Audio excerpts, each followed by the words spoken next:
എൻ്റെ പ്രിയപ്പെട്ടവർ, ഇന്ന് മാർച്ച് 16 ഞായറാഴ്ച, കർത്താവിൻ്റെ ദിവസം. എല്ലാവർക്കും ഹൃദ്യമായ സ്വാഗതം.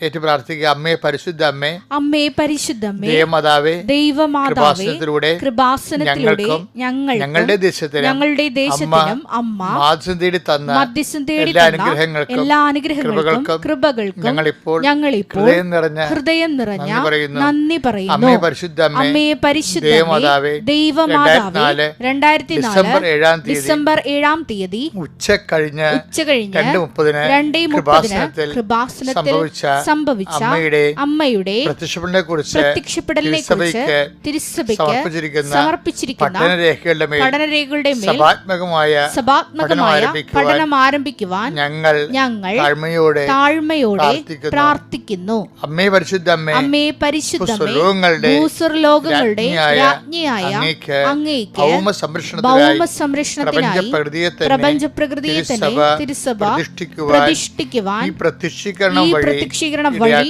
ഇടയാക്കണമേ. പരിശുദ്ധ അമ്മേ, ജപമാല മാതാവേ, സകല കൃപാസനം പ്രാർത്ഥനകളോടും ചേർത്ത് ഞങ്ങളിപ്പോൾ പ്രാർത്ഥിക്കുന്ന ഈ കുടുംബത്തിന്റെ പ്രത്യേക നിയോഗം പറമക്കളെ.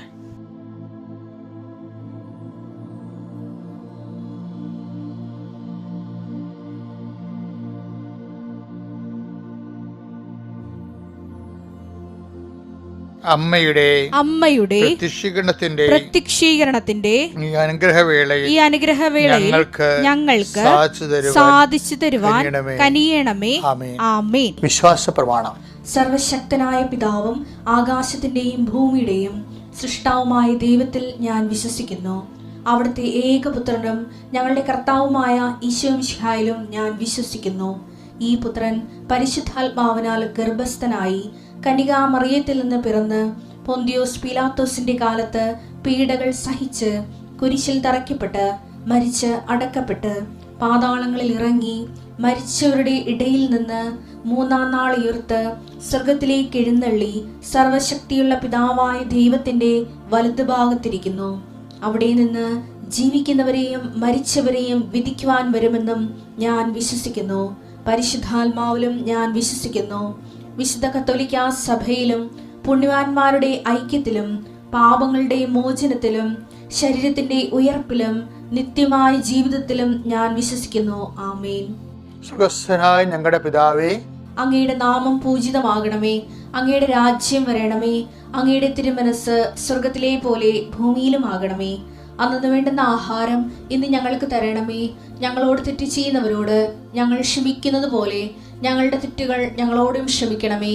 ഞങ്ങളെ പ്രലോഭനത്തിൽ ഉൾപ്പെടുത്തരുതേ, തിന്മയിൽ ഞങ്ങൾ രക്ഷിക്കണമേ. ആമേൻ. നന്മ നിറഞ്ഞ മറിയമേ, സ്വസ്തി. കർത്താവ് അങ്ങയുടെ കൂടെ സ്ത്രീകളിൽ അങ്ങ് അനുഗ്രഹിക്കപ്പെട്ടവളാകുന്നു. അങ്ങയുടെ ഉദരത്തിൻ ഫലമായി ഈശോ അനുഗ്രഹിക്കപ്പെട്ടവനാകുന്നു. പരിശുദ്ധ മറിയമേ, തമ്പുരാന്റെ അമ്മേ, പാപികളായ ഞങ്ങൾക്ക് വേണ്ടി ഇപ്പോഴും ഞങ്ങളുടെ മരണസമയത്തും തമ്പുരാനോട് അപേക്ഷിക്കണമേ. ആമേൻ. അനുദിന അനുഗ്രഹ പ്രാർത്ഥനയിൽ പങ്കെടുക്കുന്ന ഓരോ മകനെയും മകളെയും നിന്റെ തിരുമുറിവാർന്ന വലതുകരം ആണിപ്രധാന അത്ഭുതകരത്തെ തണലേക്ക് ഞാൻ കൊണ്ടുവരുന്നു. കർത്താവെ, ഞങ്ങളുടെ കരുണയായിരിക്കണമേ. കർത്താവ്, ഈ പ്രഭാതത്തിൽ നിന്റെ നാം വിളിച്ചപേക്ഷിക്കുന്ന മക്കളോട്, നിന്റെ അവകാശമോഹരിമാകുന്ന മക്കളോട് കർത്താവെ, നിന്റെ തിരുരത്തത്തെ ഓർത്തും തിരുവിലാനും മുറിവിനെ ഓർത്തും മുഴുക്കിടത്തെ ഓർത്തും കർത്താവെ കരുണയായിരിക്കണമെന്ന് പ്രാർത്ഥിക്കുന്നു. കർത്താവെ, നിന്റെ വിശുദ്ധ പൗരോഹിത്യത്തെ മഹത്വപ്പെടുത്തണമേ. കർത്താവെ, സഭയിലുള്ള സാന്നിധ്യം പ്രകടമാക്കണമേ. 39 വർഷം ഞാൻ അർപ്പിച്ച കൃപാന്റെ യുഗതിയാൽ കൃപാസനത്താറെ ജീവനോടെ പ്രത്യക്ഷപ്പെട്ട പരിശുദ്ധ അമ്മയുടെ മാധ്യസ്ഥതയിൽ കൃപാസനത്താറെ നടന്ന 10,000-കണക്കിന് ആരാധനയുടെ ശക്തിയാൽ കൃപാസനത്താറെ നർത്തങ്കിലേക്ക് നടത്തിയിട്ടുള്ള ലക്ഷക്കണക്കിന് ജപമാലകളുടെ ശക്തിയാൽ ഈ അങ്ങയുടെ മക്കൾക്ക് വേണ്ടി പ്രാർത്ഥിക്കുന്നു. കർത്താവെ, ഓരോരോ ജീവിത ക്ലേശങ്ങളിരിക്കുന്നവരെ നീ പ്രാർത്ഥന കൊണ്ട് വിടുവിക്കണമെന്ന് പ്രാർത്ഥിക്കുന്നു. കർത്താവ്, ഇന്ന് സന്ധ്യയിൽ കരച്ചു വരുന്ന സന്തോഷം എന്ന് പറഞ്ഞവരെ കർത്താവ്, ആ പ്രഭാതത്തിൻ്റെ സന്തോഷം ഈ പ്രഭാതത്തിൽ കർത്താവ് അവരുടെ മക്കളെ അനുഭവിക്കാൻ ഇടയാക്കണമേ എന്ന് പ്രാർത്ഥിക്കുന്നു. പഠിക്കുന്ന കുഞ്ഞുങ്ങൾ പഠിച്ചിട്ട് മനസ്സിലാകാത്തത് പഠിച്ചു കഴിയുമ്പോൾ പിന്നീട് തലയിൽ ഒന്നും തങ്ങി നിൽക്കാത്തവർ, കർത്താവ് പരീക്ഷ പ്രതിഫലിക്കാൻ കഴിയാത്തവർ, കഴിഞ്ഞ പരീക്ഷകളിൽ തോറ്റുപോയെന്നവർക്ക് തോന്നുന്നവർ, മാർക്ക് കുറവായി പോകുന്നത് ആശങ്കയോടെ പിന്നീട് പഠിച്ചിട്ടൊന്നും മനസ്സിലാകാതെ മനസ്സ് തകർന്നു പോയവരുണ്ട്. കർത്താവ്, പഠിക്കാനുള്ള ഇച്ഛാശക്തി കുറഞ്ഞു പോയവരുണ്ട്. അവരെല്ലാം കർത്താവിൻ്റെ പരിശുദ്ധം നിറയ്ക്കണമെന്ന് പ്രാർത്ഥിക്കുന്നു. ദൈവത്തിൻ്റെ കർത്താവെ not by merit but by ഗ്രേസിൽ വർക്ക് ചെയ്യുന്ന ഉടമ്പടിയിൽ പങ്കെടുത്ത് പ്രാർത്ഥിക്കുന്ന ഓരോ മക്കൾ അവിടെ കഴിവിനെ കളുപ്പെടുത്തി അങ്ങയുടെ കൃപയിൽ കർത്താവെ ആ മക്കളെ അങ്ങ് സന്ധിക്കട്ടെ. അമ്മയെ പരിശുദ്ധമ്മ കാനായിലെ കല്യാണ കുടുംബത്തിൽ കടന്നു ചെന്നുകൊണ്ട് കുടുംബത്തിൻ്റെ ഇല്ലായ്മകളും വല്ലായ്മകളും കർത്താവ് മനസ്സിലാക്കിക്കൊണ്ട് അവർക്ക് വീഞ്ഞില്ല എന്ന് അവർക്കില്ല അവിടെ ഇല്ലായ്മ കർത്താവിൻ്റെ തിരുസി സമർപ്പിച്ച അമ്മയെ പരിശുദ്ധമ്മ ദൈവമാതാവേ ഈ പ്രാർത്ഥന കേൾക്കുന്ന ഓരോ കുടുംബത്തിൻ്റെ ഇല്ലായ്മകളും പോരായ്മകളും അങ്ങയുടെ തിരുസന്നിധിയിൽ യേശുക്രിസ്തു ഉന്നതമായ നാമം സമർപ്പിക്കുവാൻ അമ്മേ ഞങ്ങൾക്ക് വേണ്ടി മാധ്യസ്ഥം വഹിക്കണം. എൻ്റെ കർത്താവിൻ്റെ ഉന്നതമായ നാമത്തെ ആശീർവദിക്കുന്നു. തിരുവിലാരം മുറിവിൻ്റെ നാമത്തെ ആശീർവദിക്കുന്നു. അവൻ്റെ മുഴുകിടത്തിൻ്റെ നാമത്തിൽ ആശീർവദിക്കുന്നു. കർത്താവിൻ്റെ ഉയർത്തുന്നേപ്പിൻ്റെ ഉന്നതമായ വിജയത്തിൻ്റെ ശക്തിയാൽ ആശീർവദിക്കുന്നു. കർത്താവ് പറമ്പ്, സ്ഥലം, അതിൻ്റെ കേസ്, കടം, ജപ്തി, അതിൽ നിന്ന് തലഊരാൻ വേണ്ടിയുള്ള പിടഞ്ഞുകൊണ്ടിരിക്കുന്ന മക്കളെ നീ സന്ധിക്കണം. അവർക്ക് സഹായിക്കാൻ ആരുമില്ലാത്തവരെ സന്ധിക്കണമെന്ന് പ്രാർത്ഥിക്കുന്നു. കർത്താവ് ഓരോരോ കാര്യങ്ങൾക്ക് വേണ്ടി കർത്താവ് രാത്രിയും പകലും ഓടുന്നവരുണ്ട്. ഇപ്പോൾ രാത്രി വരുമ്പോൾ മാതാപിതാക്കന്മാരുടെ മുഖം കാണിക്കാതിരിക്കാൻ വേണ്ടി പരാജയപ്പെട്ടും തകർന്നും ഒന്നും നടക്കാതെ തിരിച്ചു വരുമ്പോൾ സങ്കടം കൊണ്ടും ദേഷ്യം കൊണ്ടും വീട്ടുകാരോട് കലഹിക്കുന്നവരുണ്ട്. കർത്താവ് വീട്ടിൽ കയറാത്തവരിക്കുന്നവരുണ്ട്. ഈശോയെ മിണ്ടാതെ നടക്കുന്നവരുണ്ട്. ഈശോയെ പലതരത്തിൽ വൈകാരികമായിട്ട് നെഗറ്റീവായിട്ട് വിഷയങ്ങളെ സമീപിച്ചിട്ട് കർത്താവ് ദൈവത്തിന് പോലും എന്നെ വേണ്ടല്ലോ എന്നോർത്ത് ചിന്തിക്കുന്ന, എനിക്ക് ആയുമില്ലെന്നോർത്ത് വിഷമിക്കുന്ന, വേദനിക്കുന്ന വ്യക്തിഗതകളിൽ കർത്താവ് ഈ പ്രാർത്ഥനയുടെ ശക്തിയാൽ കർത്താവെ നിങ്ങൾക്കിത് അവനിത് ചെയ്തു കൊടുക്കാൻ അവൻ യോഗ്യനാണ്. അവൻ നമ്മുടെ ജനത്തെ സ്നേഹിക്കുന്നു. നമുക്ക് വേണ്ടി സിനഗോഗ് പണി തന്നിട്ടുണ്ടെന്ന് യൂക്കാട് സുവിശേഷം 7-ാം അധ്യായത്തിൽ പറയുന്ന ശതാധിപൻ്റെ പ്രാർത്ഥന, കർത്താവ് റോമൻ പൗരൻ്റെ പ്രാർത്ഥന, കർത്താവ് അതിനോട് കർത്താവ് അപ്പോസ്തലന്മാരെ അവർക്ക് വേണ്ടി യഹൂദ പ്രമാണികൾ ആ മനുഷ്യന് വേണ്ടി മധ്യസ്ഥം വഹിക്കുന്ന പോലെ ഞങ്ങൾ മധ്യസ്ഥം വഹിക്കുന്ന കർത്താവ് പ്രാർത്ഥന കൊണ്ടോ കർത്താവ് സാധാരണ അവരുടെ സ്വതസിദ്ധമായ സ്വാഭാവികമായ പുണ്യപ്രവർത്തികൾ കൊണ്ടോ നേടാൻ കഴിയാത്ത കാര്യങ്ങൾക്ക് വേണ്ടി കർത്താവ് ഞങ്ങളുടെ തിരുസന്നിധിയിൽ അങ്ങയുടെ മക്കൾക്ക് വേണ്ടി മധ്യസ്ഥം വഹിക്കുന്ന ഈ പകല് മുഴുവനും അവർ കടന്നു പോകുന്ന ഓഫീസുകൾ, കണ്ടുമുട്ടുന്ന വ്യക്തികൾ, തൊഴിലിടങ്ങൾ, വരുമാനം വർദ്ധിപ്പിക്കുന്നതിന് വേണ്ടി ചെയ്യുന്ന ഓരോ പരിശ്രമങ്ങൾ, അതിൻ്റെ പരാജയങ്ങൾ എല്ലാം പരിഹരിച്ചുകൊണ്ട് ദൈവത്തിൻ്റെ കാരണങ്ങൾ ആവശ്യിക്കേണ്ടി പ്രാർത്ഥിക്കുന്നു. കർത്താവ് കുടുംബങ്ങളിൽ സമാധാനം ഉണ്ടാകണം. കർത്താവ് അകന്നു പോകാൻ ആഗ്രഹിക്കുന്ന മാതാപിതാക്കന്മാർ, കുഞ്ഞുങ്ങൾ തന്നെ അവസാനം നിങ്ങളിങ്ങനെ വഴക്കിട്ട് പിരിഞ്ഞു പോകാൻ പേര് ഞങ്ങളെന്ത് ജനിപ്പിച്ചു എന്ന് ചോദിച്ചുകൊണ്ട് കുഞ്ഞുങ്ങൾ മാതാപിതാക്കന്മാരുടെ വേർപിരിയലിൽ നിന്ന് വേദനിക്കുകയും കുഞ്ഞുങ്ങളുടെ മേൽ കർത്താവ് അവർക്ക് ധൈര്യത്തോടെ ആത്മവിശ്വാസത്തോടെ വളർന്നു വരാൻ പറ്റാത്ത അന്തഛിദ്രം ബാധിച്ച കുടുംബങ്ങളുടെ മേൽ കർത്താവ് നിന്റെ അഭിഷേകം അയക്കണം പ്രാർത്ഥിക്കുന്നു. കർത്താവ് മനുഷ്യൻ്റെ കഴിവ് കൊണ്ടല്ല, അങ്ങയുടെ കൃപ കൊണ്ടാണ്. തീർച്ചയായും കർത്താവ് അങ്ങയുടെ കൃപയാൽ തന്നെ അങ്ങനെയുള്ള കുടുംബങ്ങളെ നിലനിർത്തണമെന്ന് പ്രാർത്ഥിക്കുന്നു. എൻ്റെ കർത്താവിൻ്റെ ഉന്നതമായ നാമത്തിൽ സഭയുടെ അധികാരത്തിൽ കുരിശിൻ്റെ അടയാളത്തിൽ ദൈവത്തിൻ്റെ ശക്തിയാൽ ഞാൻ മക്കളെ ആശീർവദിക്കുന്നു. കർത്താവെ നിങ്ങളുടെ ഓരോ യാത്രയിലും കർത്താവെ അങ്ങയുടെ മക്കളുടെ ഓരോ യാത്രയിലും അങ്ങ് പ്രത്യേകം സന്ധിക്കണമേ. കർത്താവെ നിൻ്റെ നാമത്തിലുള്ള പരിശ്രമങ്ങളെ വിജയിപ്പിക്കണമേ. കർത്താവിൽ വിസ പ്രോസസ്സിങ്ങിലിരിക്കുന്നവരെ പലയിടത്തും അതുപോലെ തന്നെ കോളേജുകളും മറ്റു ജോലികളിലും കർത്താവെ പലതരത്തിലുള്ള തടസ്സങ്ങൾ നേരിടുന്നവർ, എംബസി തടസ്സങ്ങളുള്ളവർ, അതുപോലെ തന്നെ ഓരോരോ സ്പോൺസേഴ്സിൻ്റെ തടസ്സങ്ങളുള്ളവർ, പണം വാങ്ങിച്ചിട്ട് പിന്നീട് പറ്റിച്ചുകയും പിന്നീട് അവരെ വിളിച്ചിട്ട് പോലും എടുക്കാതിരിക്കുകയും സമയങ്ങൾ വെറുതെ നീണ്ടുപോവുകയും ചെയ്യുമ്പോൾ വേദനിക്കുകയും വിഷമിക്കുകയും പരീക്ഷ കൂടുകയും ചെയ്ത് സങ്കടപ്പെടുന്ന വ്യക്തികൾ, അങ്ങനെയുള്ള എല്ലാവരെയും ഇന്നൊരു ദിവസം കർത്താവ് അങ്ങയുടെ തിരുസ്ഥി ഞാൻ കുർബാന അർപ്പിച്ചുകൊണ്ട് അങ്ങയുടെ മക്കൾക്ക് വേണ്ടി പ്രാർത്ഥിക്കുകയാണ്. എൻ്റെ കർത്താവിനുമായ നാമത്തിൽ സഭയുടെ അധികാരത്തിൽ കുരിശടയാളത്ത് മാർച്ച് 16-ാം തീയതിയായി ഇന്ന് കർത്താവിൻ്റെ അത്ഭുതങ്ങൾ, നിങ്ങളുടെ കഴിവുകൊണ്ട് നടക്കാത്ത കാര്യം കർത്താവിൻ്റെ കൃപ കൊണ്ട് നടന്നുകൊണ്ട് ദൈവത്തെ മഹത്വപ്പെടുത്താൻ പരിശുദ്ധ ദൈവമാതാ നിങ്ങൾക്ക് വേണ്ടി മധ്യസ്ഥം വഹിക്കട്ടെ. നിത്യപിതാവും പുത്രനും പരിശുദ്ധാത്മാവായ സർവീശ്വരായി നീക്കുക. ആമേൻ.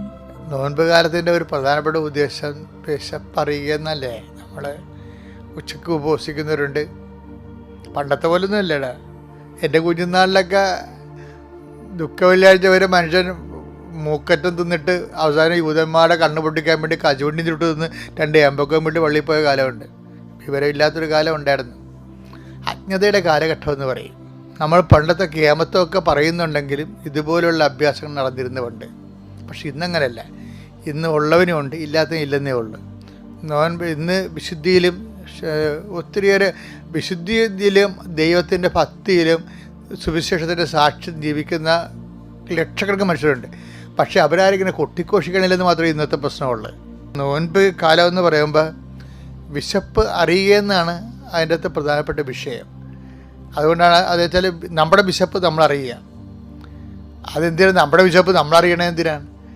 മറ്റ് വിശക്കുന്ന ആൾക്കാരെ കൂടെ വിശപ്പ് അറിയാൻ വേണ്ടിയാണ് ഈ നോൻപ് കാലം ഉള്ളത്.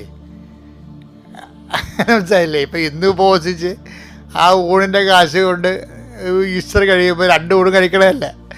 ആ ഇന്ന് കൊണ്ട് കഴിച്ചിട്ട് അത് കഴിക്കാതെ കർത്താവിന് വേണ്ടി മാറ്റി വെച്ചിട്ട് എന്ത് ചെയ്യും? ആ പണം മറ്റുള്ളവർക്ക് വിശക്കണവർക്ക് കൊടുക്കുമത് നമ്മൾ. അതാണ് ഇതിൻ്റെ ഉദ്ദേശം. ഇപ്പം കഴിഞ്ഞ ദിവസം ഒരു സാക്ഷി ഉണ്ടായെന്ന് വെച്ചാൽ അവർക്ക് ക്യാൻസറാണ്. വയറ് മൊത്തം ആമാശയം എടുത്ത് കളയാൻ പറഞ്ഞിരിക്കുകയാണ്. 20 ലക്ഷം ആൾക്കാർക്ക് വരുന്നതിൽ 20 ലക്ഷത്തിൽ ഒരാൾക്ക് വരുന്ന രോഗമാണ്. പക്ഷെ അവരെന്ത് ചെയ്യും? അവർ ഉടമ്പടി എടുത്തതിന് ശേഷം ആ വയറും വെച്ചുകൊണ്ട് തന്നെ വെളുപ്പിനെ ഇരുന്നുകൊണ്ട് 10 പേർക്ക് സ്വന്തം കൈകൊണ്ട് ആഹാരം ഉണ്ടാക്കി മെഡിക്കൽ കോളേജിൽ കൊണ്ടേ കൊടുക്കും. മനുഷ്യന്മാർക്ക് മാറിയ മാറ്റം കണ്ടില്ലേ? പാട്ടവെട്ടുകണേ രോഗത്തോടും മരണത്തോടും സുവിശേഷം കൊണ്ട് പടവെട്ടുന്ന സുവിശേഷത്തിൻ്റെ വലിയ പോരാളികളുടെ ഒരു കാലഘട്ടമാണിത്. നിങ്ങളെ സാക്ഷിയൊക്കെ ഒന്ന് കേൾക്കണം കേട്ടോ. കാര്യം ദൈവത്തിൻ്റെ ഉദ്ദേശം നമ്മുടെ വിശപ്പ് നമ്മളറിയുക മാത്രമല്ല, മറ്റുള്ളവരുടെ വിശപ്പ് അറിയുകയാണ്. അതുകൊണ്ടാണ് നിയമാവർത്തനം 8:2 വായിച്ചേ. നിങ്ങളുടെ ദൈവമായ കർത്താവ് നിങ്ങളെ എളിമപ്പെടുത്താനും നമ്മളെ എളിമപ്പെടുത്താനും തന്റെ കൽപ്പനകൾ അനുസരിക്കുമോ ഇല്ലയോ എന്നറിയാൻ നിങ്ങളെ പരീക്ഷിച്ച് നിങ്ങളുടെ ഹൃദയ വിചാരങ്ങൾ മനസ്സിലാക്കാനും വേണ്ടി ഈ 40 സംവത്സരം. ആർക്ക് മനസ്സിലാകാനാണ്? നോൻപ് കാലം ഒരു പ്രത്യേക കാലഘട്ടം സൃഷ്ടിക്കുകയാണ്, ഒരു പ്രത്യേക അറ്റ്മോസ്ഫിയർ സൃഷ്ടിക്കുകയാണ്. വിശപ്പ് അതുപോലെ തന്നെ ദാരിദ്ര്യം ഒക്കെ അനുഭവിക്കുന്ന ഒരു പ്രത്യേക കാലഘട്ടം സൃഷ്ടിക്കുകയാണ്. ഇതെന്തിനാണ്? ഇത് ഓർക്കാൻ വേണ്ടിയാണ്. എന്താണ് ഓർക്കാൻ വേണ്ടിയ? മരുഭൂമികൾ സൃഷ്ടിക്കുകയാണ് ദൈവം. കാര്യം പണ്ട് മരുഭൂമിയെ യഥാർത്ഥ മരുഭൂമിയിലൂടെ അങ്ങയുടെ മക്കളെ അങ്ങ് വിട്ടിരുന്നു. അതിൻ്റെ ഉദ്ദേശം അവരെ എളിമപ്പെടുത്തുകയായിരുന്നു. അതവരെ എന്നിട്ട് പ്രലോഭനങ്ങളിലൂടെ അവർ കടന്നു പോയപ്പോൾ കർത്താവിൻ്റെ കൽപ്പന അറിയുക, അവർ പാലിക്കുകയോ ഇല്ലയെന്ന് അവരെ കൊണ്ട് തന്നെ അവരൊരു ഇൻട്രോസ്പെക്റ്റ് ചെയ്യുകയാണ്, വിചിന്തനം ചെയ്യിക്കുകയായിരുന്നു ചെയ്തിരുന്നത്. പക്ഷേ ഇപ്പോൾ ഒരു കാലഘട്ടം വന്നപ്പോൾ പിന്നെ മരുഭൂമിയുമില്ല, പരീക്ഷയുമില്ല. അപ്പോൾ അതെന്ത് ചെയ്യും? സഭ എന്ത് ചെയ്ത് ഒരു കൃത്രിമമായ മരുഭൂമിക്കാലം സൃഷ്ടിക്കും. നമ്മളുടെ ജീവിതത്തിലും ഇതുപോലെ മരുഭൂമികൾ ഉണ്ടാകും. ചിലപ്പോൾ ജപ്തി നടപടി, ഇപ്പോൾ മാർച്ച് മാസമല്ലേ, ജപ്തിയുടെ ഹയർ കളിയാണ്. വെച്ച് കഴിഞ്ഞാൽ ജപ്തിയുടെ പല ആൾക്കാരും ഇറങ്ങി കൊടുക്കേണ്ടി വരുമോ എന്ന്. അപ്പം അത് നോൻപ് കാലത്തിൻ്റെ കൂടെ തന്നെ പ്രാക്ടിക്കലായിട്ട് തന്നെ നമുക്ക് പാർപ്പിടം നഷ്ടപ്പെടുന്ന അവസ്ഥ വരുന്നു. അതുപോലെ തന്നെ നമുക്ക് സാമ്പത്തിക ദാരിദ്ര്യം വിഷമിപ്പിക്കുന്ന പലയിടത്തും ചോദിച്ച് നമുക്ക് കിട്ടണില്ല പൈസ. ബാങ്ക് പറയുമ്പോൾ പറയും അത് ഇപ്പോൾ മാർച്ച് മാസമാണ്, ഇയർ എൻഡിങ് ആണ്, ഇപ്പോൾ സഹായിക്കാൻ പറ്റുകയില്ല. പക്ഷേ ജപ്തി നടപടി വരുന്നത് ഇപ്പോഴാണ്. ഇയർ എൻഡിങ് കഴിയുമ്പോൾ നമ്മുടെ ജപ്തിയും കൊണ്ട് അവർ പോവുകയും ചെയ്യും. അപ്പോൾ ഒരേ ബാങ്കിൻ്റെ സിസ്റ്റം തന്നെ നമ്മളെ ഒരേ സമയം തന്നെ കഴുത്തിന് ചവിട്ടുകയും അതേസമയം രക്ഷിക്കാനുള്ള വാതിൽ അവർ തന്നെ അടക്കുകയും ചെയ്യുമ്പോൾ നമുക്ക് മരുഭൂമിയല്ല പിന്നെ എന്താ നമ്മൾ അനുഭവിക്കണത്? ജോസഫ് അച്ഛൻ ഇത് നിങ്ങളോട് പറയുമ്പോഴുണ്ടല്ലോ, ഞാൻ 21 ലക്ഷം ആൾക്കാരെ ഈ 77 ഇന്ന് വരെ കണ്ടിട്ട് ഇതുപോലെ അനേകം ആത്മഹത്യാ മുൻപ് ജീവിക്കുന്ന മനുഷ്യരെ കണ്ടിട്ടും ആ സമയത്ത് സുവിശേഷം സ്വീകരിച്ചതും അങ്ങനെ സ്വീകരിച്ചതിൻ്റെ പേരിൽ ദൈവം അവരോട് എങ്ങനെ വിശ്വസ്ത കാണിച്ചുകൊണ്ട് ഈ വിഷയത്തെ അതിജീവിച്ചതെന്ന് എനിക്ക് അനുഭവങ്ങളുണ്ടെങ്കിൽ ആയിരക്കണക്കിന് അനുഭവങ്ങളുണ്ട്. അതാണ് കൊണ്ട് ഞാൻ നിങ്ങളോട് പറയണത്, ഇങ്ങനെയുള്ള വിഷയങ്ങൾ വരുമ്പോൾ നിങ്ങൾ ഇരുട്ടുകൊണ്ട് ഓട്ടിടക്കരുത്, മറിച്ച് നിങ്ങൾ വിശുദ്ധീകരിക്കുക, നിങ്ങൾ പശ്ചാത്തപിക്കുകയും നാളെ നിങ്ങളുടെ ഇടയിൽ കർത്താവ് അത്ഭുതം പ്രവർത്തിക്കുമെന്ന് പറയുന്നത് കർത്താവിൻ്റെ വാക്കാണത്. അത്ഭുതം പ്രവർത്തിക്കുമെന്ന് പറഞ്ഞു കഴിഞ്ഞാൽ അത്ഭുതം പ്രവർത്തിക്കുക തന്നെ ചെയ്യും, അതിനകത്ത് മാറ്റമില്ല. കാര്യം എന്താ? ഇങ്ങനെയുള്ള ദുർഘടമായ സാഹചര്യത്തിലൂടെ നിങ്ങൾ പോകുമ്പോഴും അവിടുത്തെ കൽപ്പന അനുസരിക്കുന്നുണ്ടോ ഇല്ലയോ എന്ന് അറിയാൻ വേണ്ടിയാണ് നിങ്ങൾ വിശപ്പറിയാൻ വിടുന്നെന്ന് പറയുമ്പോൾ, വേദന അറിയാൻ വിടുന്നെന്ന് പറയുമ്പോൾ, രോഗമറിയാൻ വിടുന്നെന്ന് പറയുമ്പോൾ, കടങ്ങൾ അറിയാൻ വിടുന്നെന്ന് പറയുമ്പോൾ ദൈവത്തിന് അത് ലക്ഷ്യമുണ്ടെന്ന് ഓർക്കണം. അപ്പം അതുകൊണ്ട് ഈ കാലഘട്ടങ്ങളിൽ കർത്താവിൻ്റെ ചൈതന്യം ഇരട്ടി ശക്തി ലഭിക്കാൻ വേണ്ടി ദൈവത്തിൻ്റെ സംവിധാനത്തിൽ സഹകരിച്ചുകൊണ്ട് ഉന്നതമായ വിജയം ഈ കാലഘട്ടത്തെ അതിജീവിക്കാൻ ദൈവം നിങ്ങളെ സഹായിക്കട്ടെ.